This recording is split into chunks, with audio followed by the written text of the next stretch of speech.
বাবার আমার জেলে একটা এলাকার জেলে নুজহাতুল মাদালিস কিতাবের ভিতরে আল্লাহর ওলি লিখে রেখেছেন, নুজহাতুল বাজিদ্দিন কিতাবের মধ্যে লিখে রেখেছেন, ফয়েদুল ফুয়াদ কিতাবের মধ্যে লিখেছেন, জামালুল আউলিয়ার ভিতর লিখে রেখেছেন। আল্লাহর ওলিগণ কি সুন্দর ঘটনা লিখে রেখেছেন। এরপরে ইমাম ইউসুফ নাবেহানি তার কিতাবের মধ্যে লিখে রেখেছেন প্রাগোক্তর ভিতরে, জেলে মানুষ এমন একজন জেলে মাছ ধরে নিয়ে আসলো, মাছ ধরে নিয়ে এসে বিবিকে দেয়, বিবি রে এই মাছটা তুমি রান্না করো, আমি এটা বিক্রি করব না, রান্না করো। মাছ তেলের মধ্যে কেটে পেছে তেলের মধ্যে দেওয়ার পরে দেখা যায় যতগুলি কাটা দিয়েছে সবগুলি তেলের মধ্যে একা জমা হয়ে গেছে। মাছ কাটেন না আপনারা? 3 ফাল বা 4 ফাল দিচ্ছেন, কোনটা ডুম করেন, কোনটা ফিসকা মারেন, পিসা আছে না নেনজা নাকি কোন মাছের নেনজা একদিকে, ডুম একদিকে, তাই না? মাথা একদিকে, কত কাটা দেয় মা বোনেরা, কাটে সাইজ করে ফেলে একবারে চিলকা চামড়ি তুলে, তাই না? উপর থেকে আঁশ মাছ সব তুলে সাফ করে, না গেলে খাওয়া পারবেন? সবকিছু কমপ্লিট করেছে জ্বালানি করে, মাছ তেলের মধ্যে ভাজবে। যেই মাত্র তেলের মধ্যে দিয়েছে, তেলের মধ্যে দেওয়ার সাথে সাথে প্রত্যেকটা পার্ট জোড়া লাগছে। জেলেনি কয়টা কি ঘটতেছে, কাটলাম না যে হাতে, এটা আবার একটা হয় কেন? যেই মাত্র তেলের মধ্যে টকবক টকবক করতেছে, এই টকবক করা তেলের মধ্যে মাছটার জীবনী শক্তি পেয়ে গো, পানিতে যেমন মাছ সাঁতার কাটে, তেলের মধ্যে সাঁতার কাটা শুরু করে দিল। তেলের মধ্যে সাঁতার কাটতেছে মাছ। জেলেনি কয় কি এটা কি মাছ, কোন দেওদত্তক ধরে নিয়ে আসলো, রান্না করি আর তেলের মধ্যে, ভাজা তেলের মধ্যে ভাসতেছে, তাও আবার সাঁতরায়। জেলে ডাক দিয়েছে, জেলে মাছ কি এটা, কি মাছ? জেলে তো আশ্চর্য হয়ে গেছে। জেলে আশ্চর্য হয়েই আশ্চর্যজনক ভাবেই জিজ্ঞাসা করতেছে, যেই মাছ কাটা মাছ জোড়া হয়, তেলের মধ্যে টকবক করা তেলের মধ্যে ভাসে, এই মাছ কি দেখি তো, জিজ্ঞাসা করে দেখি, হ্যাঁ মাছ ভাসিস কেন তেলের মধ্যে? মাছকে জিজ্ঞাসা করতেছে জেলের ভাষা, জেলের ভাষা জিজ্ঞাসা করে। আহা, মাছ বলে, জেলের যেখান থেকে তুমি আমাকে ধরেছ ওই জায়গাতে প্রতি সকাল বিকাল একজন আল্লাহর ওলি গুনগুন গুনগুন করে রে জেলে আমার নবীর উপর দরুদ পড়ে।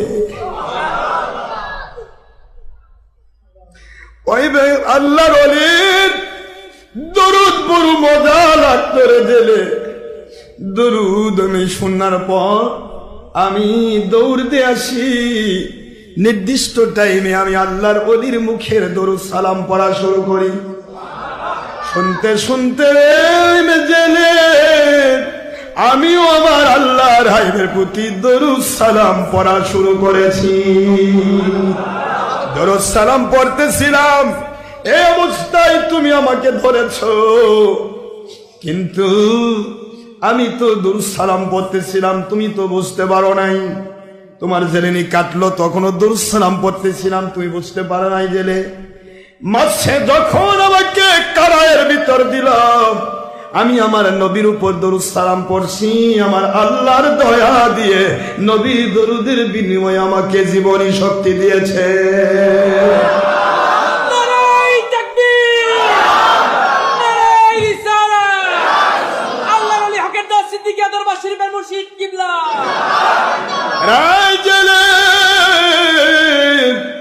আমি আমার নবীজির উপরে, কামলিওয়ালার উপরে দরুদ সালাম পড়ি রে, আমি মাছ, কিন্তু আমার আল্লাহ আমাকে আগুনের ভিতরে, তেলের ভিতরেও সাঁতার কাটার তৌফিক দিয়েছে। আমি এখনো মরি নাই। জেলে বলে, এ কেমন কথা? নবীর দরুদ মানুষকে জীবনী শক্তি দেয়। এই জন্য হযরতে ওমর রাদিয়াল্লাহু তাআলা বললেন, মান আযযামা মাউলিদান নবী সাল্লাল্লাহু আলাইহি ওয়াসাল্লাম কানা আহইয়াল ইসলাম। যে ব্যক্তিগুলি আমার নবীজির উপর দরুদ সালামকে প্রাধান্য দিল, অর্থ সময় ইসলাম ব্যয় করলো, ওই মানুষগুলিকে আমি আল্লাহর নবীর সাহাবী হযরত আমিরুল মুমিনিন ওমর ফারুক বলে গেলাম, ওরা ইসলামটাকে জিন্দা করার সওয়াব পাবে। কারণ দরুদ সালামের মধ্যে আমার মালিকের দয়ায় জীবনী শক্তি রয়েছে। আল্লাহর হাবিব বলেন, ইন্নাল হাসানাতা ইউযহিবনাস সাইয়্যাত।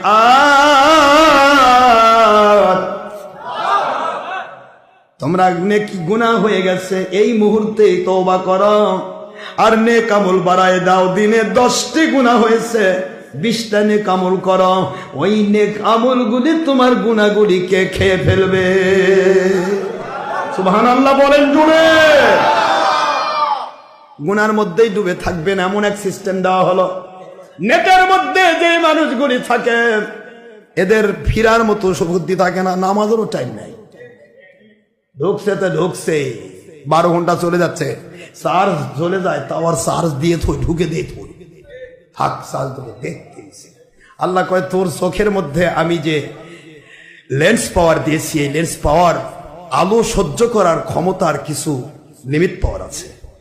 এই আলো যে তুমি দেখছো, এই আলোর ভিতরে কতগুলি মারাত্মক রশ্মি আছে, যেটাকে এর আগে বলা হতো, আপনারা জানেন, টিভির যেই গামা রশ্মিটা, কথা বোঝেন না আপনারা?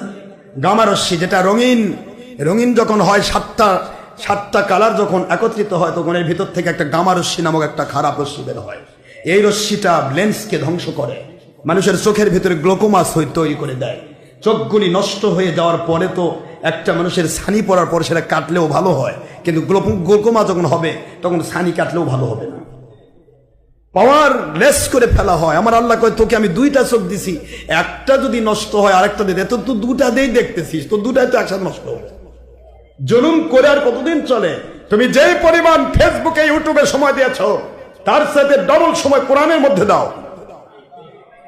কোরআন তেলাওয়াতের মধ্যে তোমার চোখের পাওয়ার বাড়লো, ওদিকে দিয়ে একটু কমলো, এভারেজ হয়ে গেল। কথা বলেন না? কিন্তু তুমি কন্টিনিউ তো ওটাই করতেছো, কোরআনের সাথে তোমার সম্পর্কই নাই, হাদিসের সাথে সম্পর্ক নাই, দরুদের সাথে সম্পর্ক নাই। কোন খারাপ হচ্ছে? বাবারা আবার বাড়াইতে চাই না, বেড়ে যায়। দরুদ পড়তে গিয়ে একটা মাস জীবনী শক্তি পেল। সুবহানাল্লাহ। কে বুঝলেন এখান থেকে আমি কি ঘটনা বলা উদ্দেশ্য?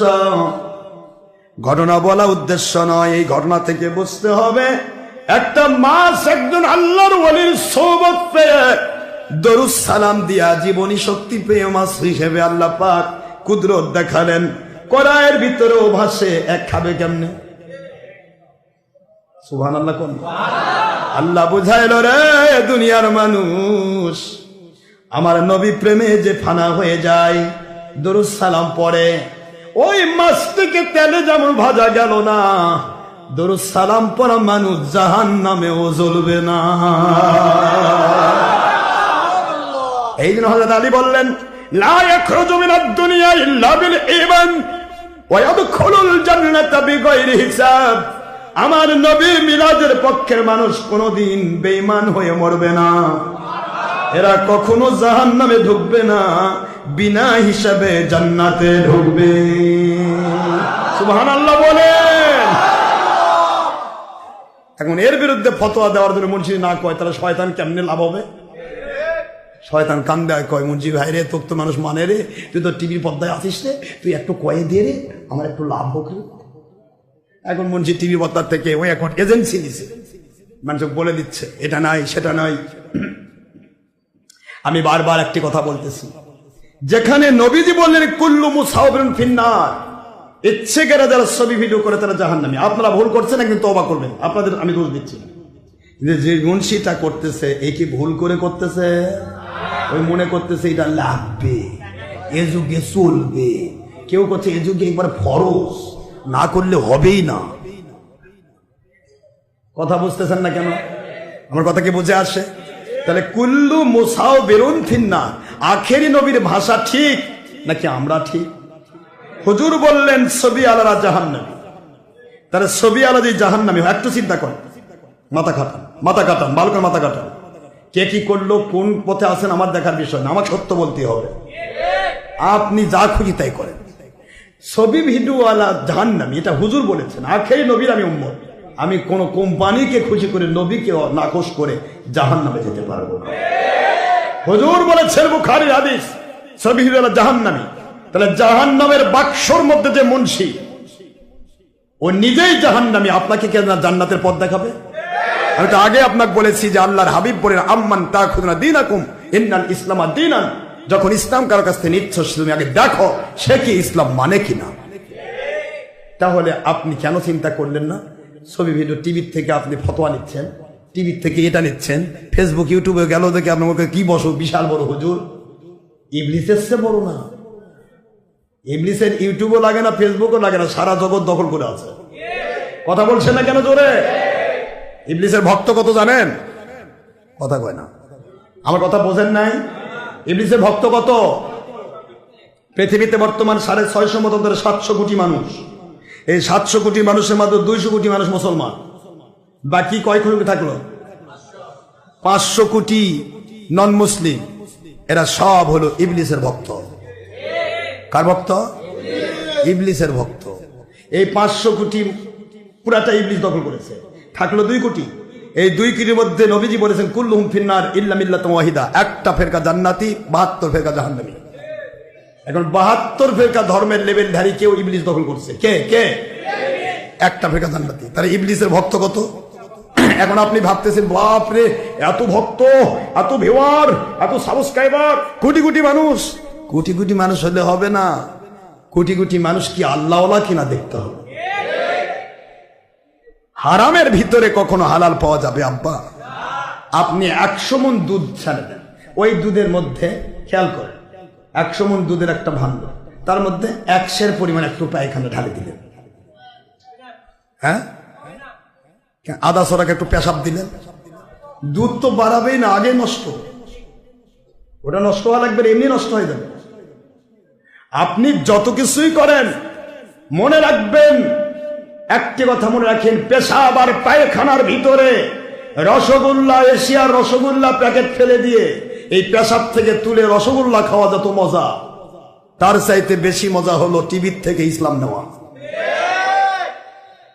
আস্তাগফিরুল্লাহ বলবেন না? কারণ পেশাব পায়খানা হারাম, টিভিও হারাম, থেকে হারামেরই গন্ধ বের হয়। পায়খানার থেকে মধুর গন্ধ বাড়ায় না, খালি ভালো ভালো গন্ধ বাড়ায়। বিড়ি খোরের বিড়ির থেকে বিড়ি গন্ধ বাড়ায়, আতর আলার থেকে আতরের গন্ধ বাড়ায়। আপনি যেটাই করবেন চিন্তা ভাবনা করবেন বাবা, কখনোই একটি কথায় আপনাকে বারবার আমি স্মরণ করে দেই, যে ব্যক্তিরা ছবি ভিডিও করতেছে তাকে একটা জিজ্ঞাসা করেন, একটা, বেশি না, হুজুর এই ছবি ভিডিওটা দেওয়ার উদ্দেশ্য কি আপনার? মানুষকে দেখানো না আল্লাহকে দেখানো? এই একটা প্রশ্ন করে, সে উত্তর দেখ। সে যদি বলে আল্লাহকে দেখাচ্ছে, তাহলে কি আপনি বিশ্বাস করেন না যে আল্লাহ আপনার অন্তরও দেখে?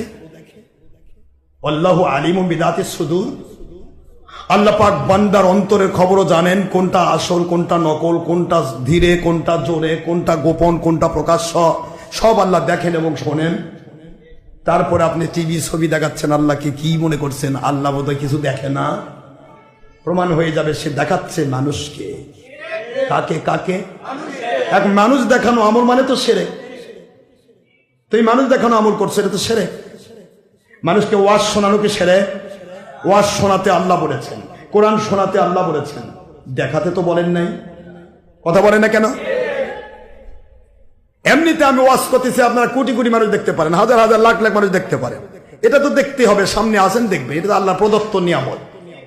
কিন্তু ছবি করে ভিডিও করে মানুষকে দেখানো উদ্দেশ্য কি? মানুষ দেখানো না, তারপর খালি পুরুষই দেখবে, মহিলা দেখবে না। তো মহিলারা ঘুমাই দিয়ে থাকবে, চোখে চোখে ঘুমাই দিলাম, হুজুর দেখা যাবে না, না বরং হুজুরিয়া করছে, আম্মারা বেশি করে দেখে। আমার পয়েন্ট হচ্ছে আল্লাহ পাক নবী আল্লাহ পাক বলেছেন মহিলা পরপুরুষের দিকে চোখ পড়লে হাইটা লো করে দাও। আর আমি হুজুর এমন এক হুজুর কোরআন সামনে নিয়ে আল্লাহর সাথে চ্যালেঞ্জ করতেছি, আল্লাহ আপনি চুপ করে থাকেন, আমি আমার চেহারাটা পরনের দেখাই। কথা করছেন না কেন জোরে? প্রজেক্টর দেওয়ার উদ্দেশ্য এটা নয়। কোন মুন্সি একথা বলতে পারে যে আমার আল্লাহ খুশি হয় পরনারীর কাছে পরপুরুষের চেহারা তুললে? সামনাসামনি দেখা হচ্ছে, হাই লো করে দিলাম, আইন পারা শেষ, ফরজি মতে তো সব হবে। কিন্তু যখন টিভির মধ্যে দেখে তবে উদ্দেশ্যই হলো দেখানো। আল্লাহর হাবিব বলে নাই যে দেখে যে দেখায় দুইটা আল্লাহ লানতগ্রস্ত, এদের উপর রহমত নাজিল হবে না? কেন বুঝি না ভাইজান? বাবাজির আমার, ইহুদির বাচ্চারা আজকের কলেমা ওল্ড টেস্টামেন্টে ওরা যদি লিখে রাখতো লা ইলাহা ইল্লাল্লাহ মুহাম্মাদুর রাসূলুল্লাহ সাল্লাল্লাহু আলাইহি ওয়াসাল্লাম, ইহুদি আর ইহুদি থাকতো না, উম্মতে মুহাম্মদীর মুসলমান হয়ে যেত। ওরা মুসলমান না হওয়ার একটাই কারণ, শুধু আখেরি নবীটা বাদ পড়ছে। কথা বোঝেন নাই নাকি? খ্রিস্টানদের কালেমায় লা ইলাহা ইল্লাল্লাহ, ঈসা রুহুল্লাহ আলাইহিস সালাম নিউ টেস্টামেন্ট খোলেন, পাবেন আপনি সেখানেও একই কথা, আখেরি নবীর নাম নাই, ঈসা রুহুল্লাহর নাম লিখে রাখছে। আল্লাহ বললেন ঈসা রুহুল্লাহ নিজেই তো আখেরি নবীর কাছে বায়াত হওয়ার চান্স পেলেন না, ইমাম মাহাদির কাছে বায়াত হবেন। আর সেই বায়াতের কানেকশনটা আমি হাত বাই হাত নবী পর্যন্ত পৌঁছাবো, আর নবীজির হাতে হাত পৌঁছাইয়া দিয়া আখেরি নবীর উম্মতের মর্যাদা লাভে ধন্য করব। সেই সানবীর নাম ইহু খ্রিস্টানেরা তাদের কালেমায় লিখে রাখলো। আল্লাহ বুঝাচ্ছেন কবুল হলো না, যেই মাত্র আখেরি নবী বাদ দিয়েছিস তোর ঈমান বাতিল। সুবহানাল্লাহ কোন? ওয়া হুম বিমুমিনিন, আমার নবীকে যে বাদ দিয়েছে সে কখনো মুমিন হতে, খ্রিস্টান মুসলমান হলো না। আখেরি নবীর নাম লাগালেই মুসলমানের মর্যাদা পেয়ে যেত। আপনি বাংলার জমিনে হিন্দু ভাইয়েরা আছে, দর্শন মধ্যম মুক্তিম পদ্ধতি মোহাম্মদ ওম শান্তি ওম শান্তি ওম শান্তি কলির কলকি ওম। ভগবদ গীতা, ঋগ্বেদ, সামবেদ, অথর্ববেদ, চতুর্বেদ, এরপরে আপনি ত্রিপিটক, প্রত্যেকটা ইয়াতে একটা কলাম পাবেন, একটা তাদের ভাষায় হলো মন্ত্র। তাদের ভাষায় কি? তাহলে কথা কর না কি মন্ত্র? দুনিয়াতে আখিরাতে কবরে ত্রিলোকে যদি বাঁচতে চাও, নাজাত পেতে চাও, লাইলুম ইল্লাতি ইল্লাহ মুহাম্মাদুর রাসূলুল্লাহ, আল্লাহ ছাড়া কোনো মাবুদ নেই, মুহাম্মদ সাল্লাল্লাহু আলাইহি ওয়াসাল্লাম আল্লাহর বান্দা ও রাসূল। সুবহানাল্লাহ কোন? কলির কলকিয়ম, মুহাম্মদের মতো মানুষ পৃথিবীতে কোনোদিন কেউ আসে নাই, মুহাম্মদের মতো মানুষ কিয়ামত পর্যন্ত আর কেউ আসবে না। আল্লাহু আকবার বলে। কত খারাপ হয়ে যাচ্ছে আমরা দেখেন তো। বর্তমান সময়ে টিভির মুন্সিরা, বর্তমান সময়ে ওহাবি খারেজি মুন্সিরা কি কয়? কই মুহাম্মদ সাল্লাল্লাহু আলাইহি ওয়াসাল্লাম আমাদের মতো মানুষ। কোরআন সামনে বলতেছে আমাদের মতো মানুষ, আর হিন্দু শাস্ত্রে করছে নবীর আখেরি নবীর মতো লোক মানুষ আর কেউ আসে নাই কখনো।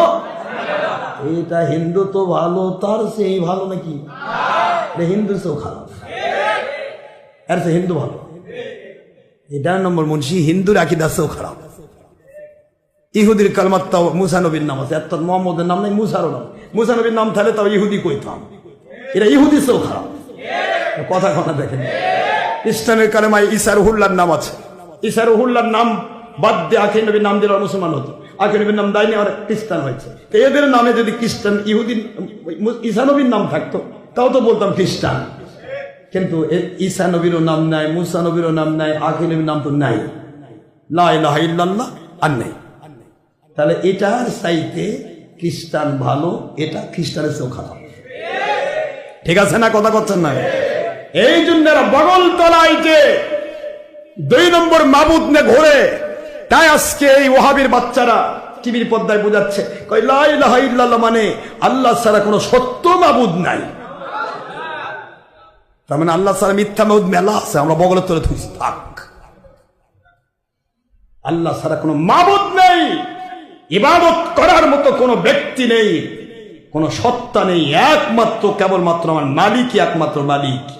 তিনি ছাড়া কোন প্রকার ইবাদত পর যোগ্যতা কারণে এই কথাটাই হবে লা ইলাহা ইল্লাল্লাহর অর্থ। আর এরা লাগালো কি সত্য মাবুদ, সত্য মাবুদ নাই আল্লাহ ছাড়া। তবে মিথ্যা মাবুদ মেলা আছে, যেগুলো আমার 22টা পকেটেই রাখি দিই। থাকেন মাবুদেরা থাকেন আপনারা, তবে আল্লাহ ছাড়া সত্য মাবুদ আর কেউ নেই। কথা কি বুঝতে পেরেছেন? এই জন্য আসুন, আমি শুধুমাত্র এই রমজান মুবারকের আগে আপনাদেরকে একটু টাচ দিয়ে দিলাম। রমজান মাস আসার আগে আমরা নিয়ত করে নেব, আমরা রমজান মাসের পূর্ণ রোজাটা রাখবো ইনশাআল্লাহ। বলেন, আমরা তারাবির নামাজটা পড়বো, কোরআন শরীফ তেলাওয়াত করব। ঠিক আছে বাবারা? খতম তারাবি না পড়লে কোনো সমস্যা নেই, তবে সুন্নাত তারাবি পড়বেন, সূরা তারাবি পড়েন, আপনি বাড়িতেই খতম করেন, অসুবিধা আছে? এই খতমটা পড়ে যাবেন, এই হাফেজ 3 লাইন ছাড়বে, ও হাফেজ 5 লাইন ছাড়বে, ওরা আর মন্ত্র দিয়ে কুশ না দেন, কুশ না যান, লোকমা যান দেশ না, কথা কন না কেন, লোকমান যান দেশ না, লোকমা দেশ নাই, ওই কয় পাতা পার হয়ে গেছে আল্লাহ জানে। আপনি খেলে মশা মারতেছেন আর খতম তারাবি শুনতেছেন। আল্লাহ কয় যে একটু নামাজটাও হতো তাও তো হলো না রে, তো শুনান, তুই তো কোরআনও শুনলি না, মশাও মানলি, নামাজও তো হলো না, কথা কন না কেন? সূরা তারাবি খাস সুন্নাত মনে থাকবে। খতম তারাবি উত্তম হবে কার জন্য? যারা পরিপূর্ণ শোনে এবং এমন ইমামের পিছনে নামাজ পড়ছে যেই ইমামটার আকীদা খারেজি আকীদা নয়। এখন খারেজি আকীদা ছাড়া হাফেজ পাওয়া খুবই কঠিন। প্রত্যেকটা হাফেজের আকীদা নবী আমাদের মতো, বড় ভাইয়ের মতো, মাটির মানুষ, মিলাদ চলবে না, কেমন চলবে না, যারা মিলাদ করে তারা বেদাতি। আল্লাহ কয় তোর তো ল্যাংড়া হয়ে গেছে, তোর তলা খুলে গেছে, এই তলা খোলা মুন্সির ইমান নাই, এর পিছনে নামাজ হবে কি করে? ওই 22,000 বার কোরআন খতম করুক, ও খতমের দাম নাই, কারণ তলা তো খোলা। এই কথা করছেন না কেন? কি খোলা? তলা খোলা থাকলে মাছ থাকবে? মাছ পার হয়ে যাবে। আপনার জীবনে আমল নামার তলা খোলা থাকলে একটা আমল থাকবে না, আপনি 22,000 বার করবেন। বরং একবার কোরআনের খতম করেছেন কষ্ট করে হলেও, আমার মালিক বলেন তোর তলা ঠিক রাখ, ওই এক খতমই আমি আল্লাহ পাক তোকে 700 খতমের সওয়াব লিখে রাখবো। প্রতি বছর হজ করতে যেতে পারিস না, কি হয়েছে? জীবনে একবার হজ করা ফরজ, তো একবার হজ কর, ওই এক হজে আমি 700 হজ নামে তোর আমল নামায় লিখে রাখবো। 82 বছর বয়স, 83 বছর হজ করেছিস, কিন্তু লাভ নাই, তলা নাই, ইমান খোলা, নবী আমাদের মতো। এই জন্য আসেন, আল্লাহ পাক আমাদের সবাইকে সত্য ইসলাম বোঝার তৌফিক দিন, মানার তৌফিক দিন, আল্লাহর সন্তুষ্ট করে চলাতে। এই যে সময়টা দিলেন, 1:30টার মধ্যে নামাজ হবে, আমি আপনাদের কষ্ট দিচ্ছি? আগামী দিন থেকে চেষ্টা করব। আপনাদের অনেক কষ্ট হয় বুঝছি, খালি কষ্ট হয়, মনে মনে ভাবেন যে হুজুর ছাড়েই না, তো হুজুরে কি ঠেকা না ছাড়া? এতক্ষণ যে আমি ওয়াজ করলাম, এর মূলে কি আমার কোনো ইন্টারেস্ট? চিল্লা চিল্লির ক্যালোরি ক্ষয় হয় না? এর জন্য কি 10 টাকা চাইছি নাকি আপনাদের? ওই বাবা আমাকে মাস অন্তর 100 টাকা বেতন দিয়ে কোন তো আছে মাথা পিছু? আপনি হাদিয়া যদি আল্লাহ রাস্তায় দেন কিছু, সেটা আল্লাহ রাস্তায় ব্যয় হচ্ছে, এটা আপনার ব্যাংকে আপনার অ্যাকাউন্ট থেকে যাচ্ছে, এটা আপনার ব্যক্তিগত ব্যাপার। কিন্তু এই মসজিদ থেকে কোনোদিন আপনার কাছ থেকে বলা হয়েছে ইমামের বেতন 500 টাকা মাসে দাও? হ্যাঁ, তাহলে আপনি আমাকে গাল দিচ্ছেন কি আব্বা? আমার ভালো ভালো মুড়িদেরা মনে মনে ভাই বুঝু সারেন না, বিয়া খাবার যাবো, বিয়া খাবার যা খালি বেরিয়ে সাথে এক করবে, তোর কি বিয়া হলো? গেলি মোস্তাহাব আমল করবে, যারা ফরজ তরক করে কবিরা গুণা করে বাইরে আসলে কি লাভ? আমার এখানে মোস্তাহাব, প্রতিটা মুহূর্ত সোয়াব। এক জামান আসতে বাউলিয়া বেহতরাজে সাত ছলে তোয়াদ বেরিয়া। ডক্টর আশরাফ সিদ্দিকী শুধু নয়, যে কোনো হক্কানি আল্লাহর ওলি, যে ব্যক্তি আল্লাহকে মানার মতো মানবে, সত্যের উপর চলবে, সত্য ছাড়া কারোর সাথে মিথ্যার সাথে ব্যয় করবে না, এই ব্যক্তির সাথে আপনি সময় কাটান 1 ঘন্টা, আল্লাহর হাবিবের হাদিসকে মন্থন করে বলা হচ্ছে তাকে 100 বৎসরের বেরিয়া কবুলযোগ্য নফল নামাজের চেয়ে উত্তম বদলা দেওয়া হবে। এগুলা শয়তান চায় আপনার জীবনে গুনাহ মাফ হতে পারে, যে কোনো মুহূর্তে একটা মাসলা শিখলেন, 1000 রাকাত নফল নামাজের চেয়ে উত্তম বদলা দেবে। এখন এই জিনিসগুলি শুধু আমি না, আমার মহাশত্রু যদি কোরআন সুন্নাহ মোতাবেক চলে, তার কাছে গেলে এটা পাবেন। কথা কি বুঝতে পেরেছেন? কিন্তু কোরআন সুন্নাহ মোতাবেক না চলে, আমি যদি না চলি, আমার কাছে আসলেও কিছু পাবেন না, অসম্ভব।